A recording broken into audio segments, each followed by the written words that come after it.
I want to talk a little bit about the relationship between you and your parents or your caregivers,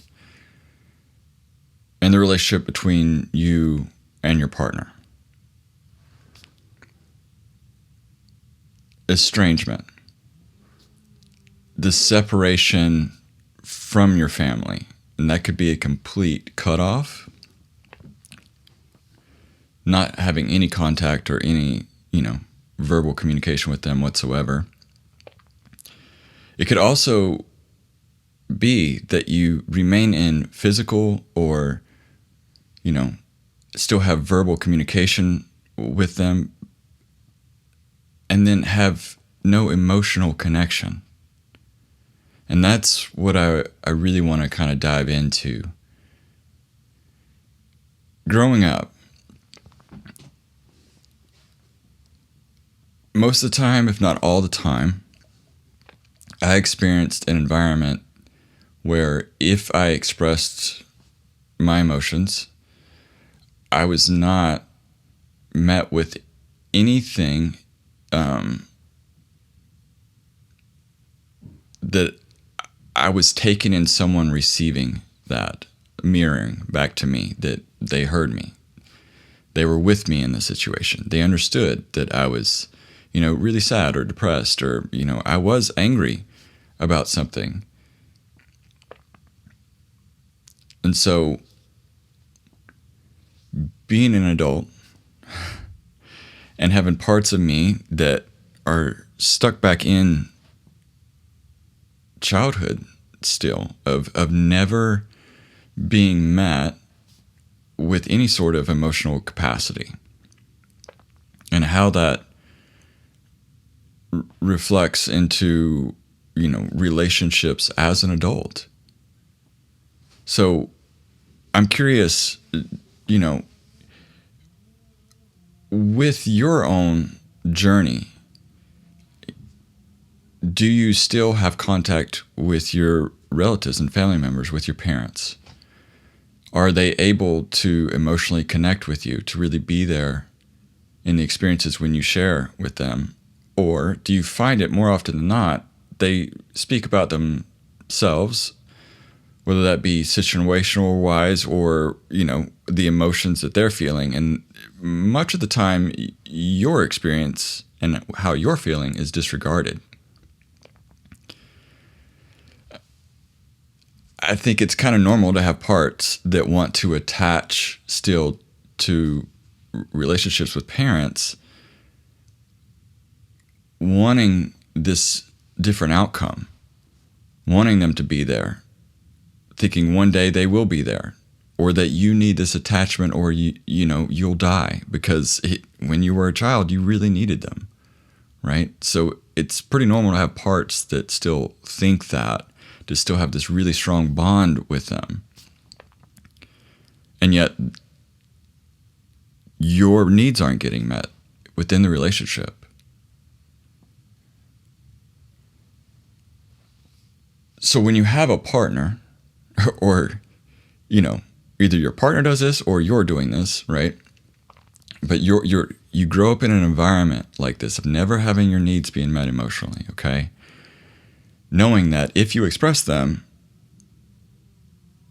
no one's going to meet you there. So you learn and adapt to shut down, because do not say anything, because it's just going to make things worse, right? Either they're going to get upset with you, or once again, you're going to express yourself. And once again, there's not going to be anyone there to meet you in that experience. So it's going to be re-traumatizing. So you learn, don't do that, because it's only going to cause more pain and suffering on you.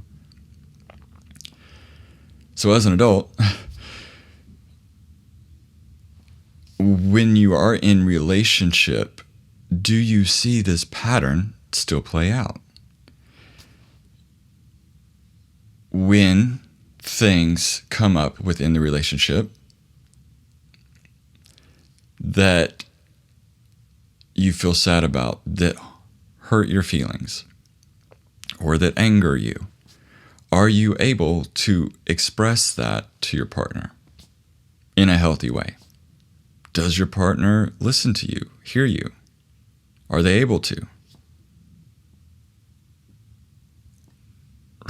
Right? Or is this a repeat of what it was like in childhood, and there's either shut down or outbursts with anger and rage? We're really underneath it. There are parts of you that are just terrified of losing the relationship, losing the attachment, never being seen or heard of how you truly feel, who you really are.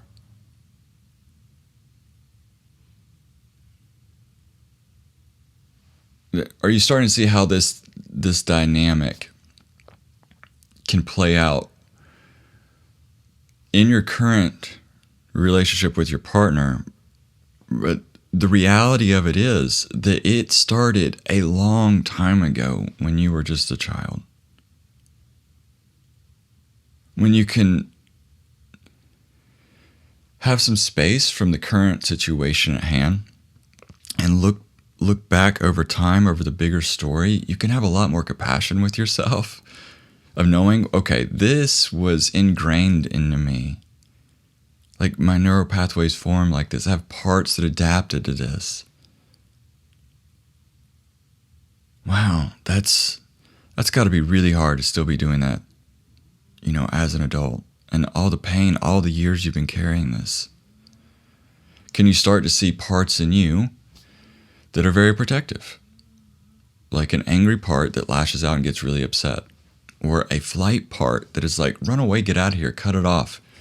Catastrophizing part that comes in is like, it's the worst thing ever. The relationship is over. I'd be better off by myself alone in a cabin for the rest of my life in the mountains. Noticing how those parts are stepping in and trying to protect you from what you're really feeling of, I'm alone in the experience again. Can you start seeing parts in your partner that do this? Right? When situations come up, and it could just be a little thing that they said throughout the day or something. But it's the one paper cut that adds up over time to be like 1,000 paper cuts. It could be that one thing, and then all of a sudden you're activated because your partner did this thing. Could you see past that part in them? And it's like, okay, they're dealing with this too. They're dealing with their own trauma from their own family, from their own needs not getting met. And they're scared to share with themselves or with me how they truly feel. And I say with themselves too, because this is the first step of admitting to yourself you feel these things and being with that feeling and sensation, really being with that part of you. And sometimes that's a lot of time, actually. That's a big part in this healing journey, is admitting that to yourself, coming out of denial and really feeling that stuff. Admitting it to yourself that, wow, I have a lot that comes up in my everyday life that's really dealing with childhood, of my emotional needs never being met. So,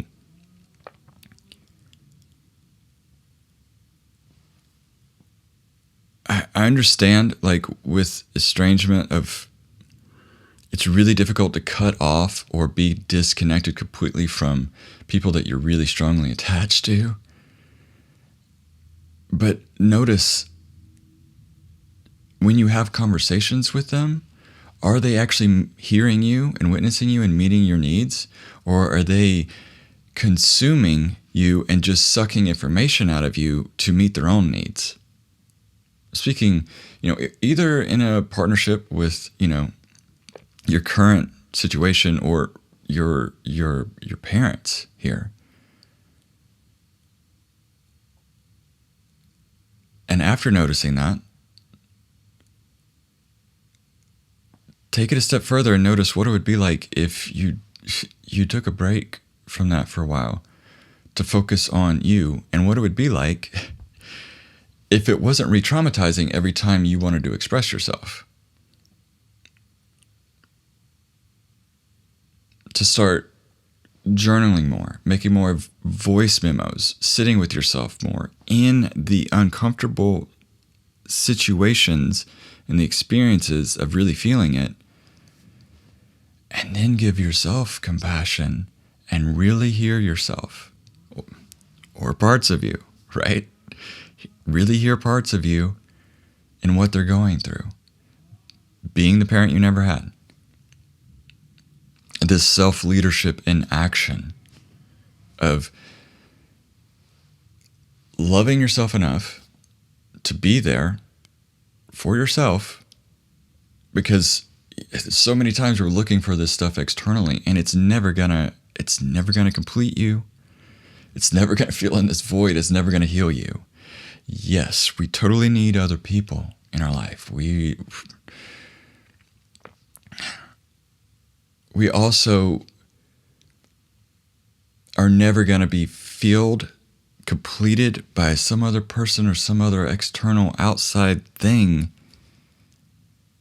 That's how all these parts adapt to try to, comfort you in some ways, reaching for something, distracting in something. What are they really distracting from?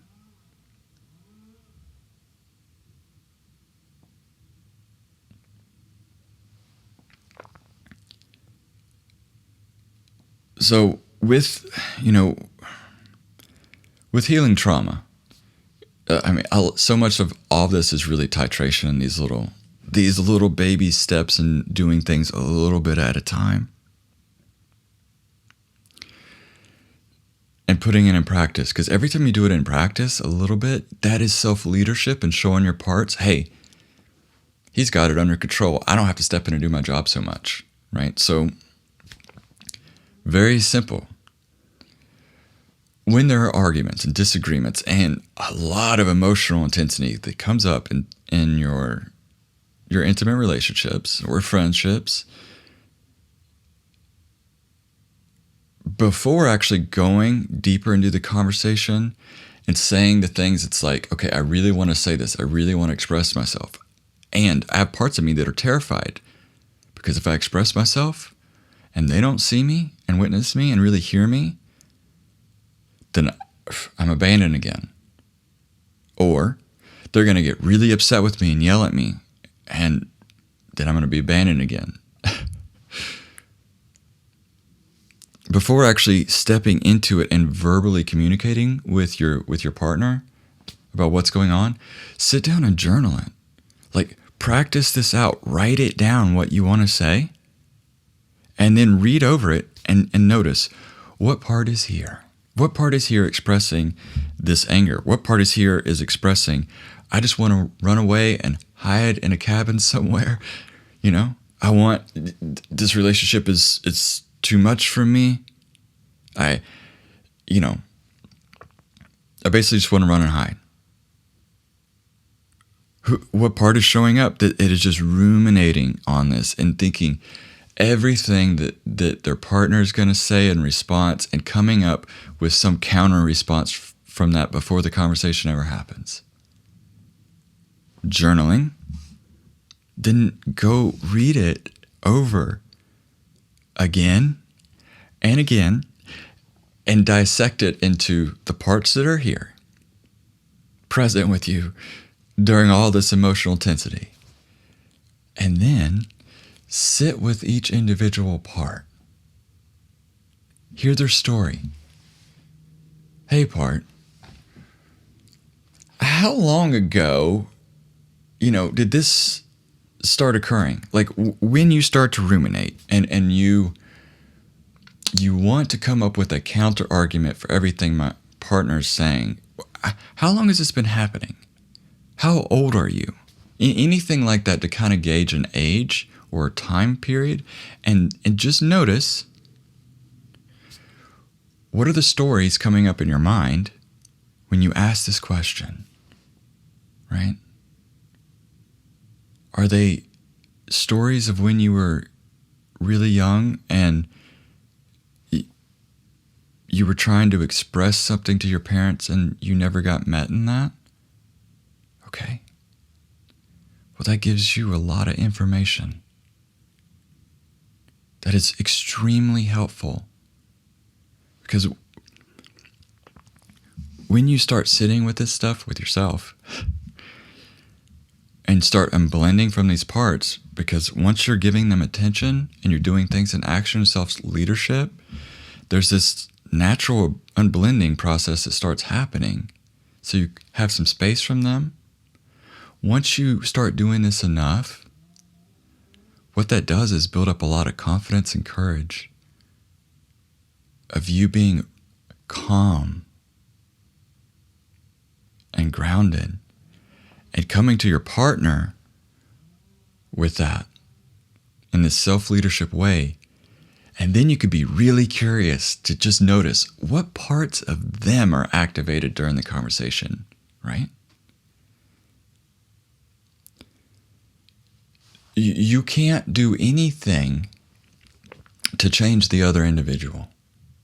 You can't force them to do anything. They have free will, freedom of choice here. However,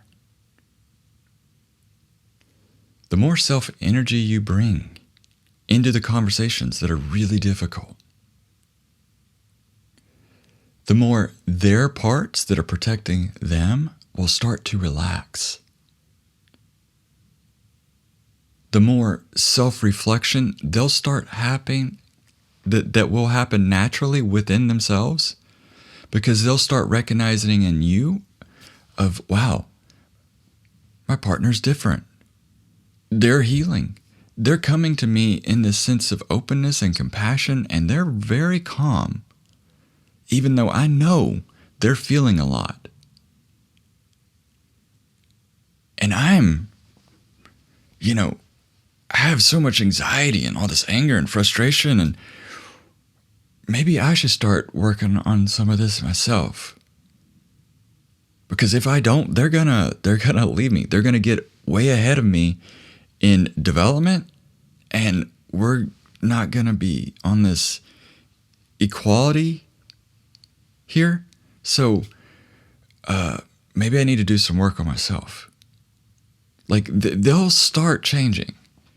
And if they don't, just like the parents that you continue to try to have, conversations with, and they continue to not meet you in your emotional needs, well, maybe it's time for some separation space for the two people to kind of work on themselves alone and then come back together. Right? I'm not saying to do this. I'm not telling you to do anything here, right? Everybody's got their own story, their own path, their own place that they are on their healing journey. I'm simply trying to share with you, some perspectives and some possibilities that might seem very overwhelming to you. And that's understandable. And what's the best thing for you? Right? So many times we're looking out for the other people. What can we do for the other people? If we could take care of the other person, then we can relax. We can breathe. Our parts can relax. No. How long has this been going on? How many decades has this been happening? And it's still on repeat. So I invite you with this to turn first towards yourself. And what do your parts need? And then doing that in action so that you can bring that to the other person. Because parts cannot heal other parts. It's always going to be self-energy. So if you're activated and your partner's activated and it's just parts on top of part, it's going to be war. It's going to be chaos. So the more you work on yourself, the more your partner will start naturally seeing that, because they'll experience your energy shift. Like that will be undeniable, and you cannot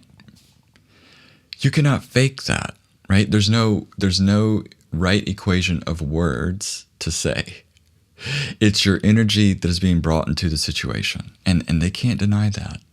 That is what's going to change it. All right.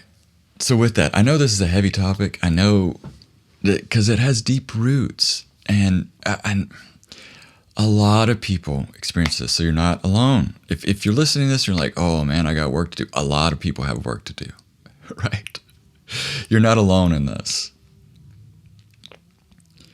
Just taking it one step at a time, and that one step will lead to the next step. Just one moment at a time throughout the day. Don't think about the whole day, just the moment in the day. And then that'll lead into tomorrow and what the next steps to take. Yeah.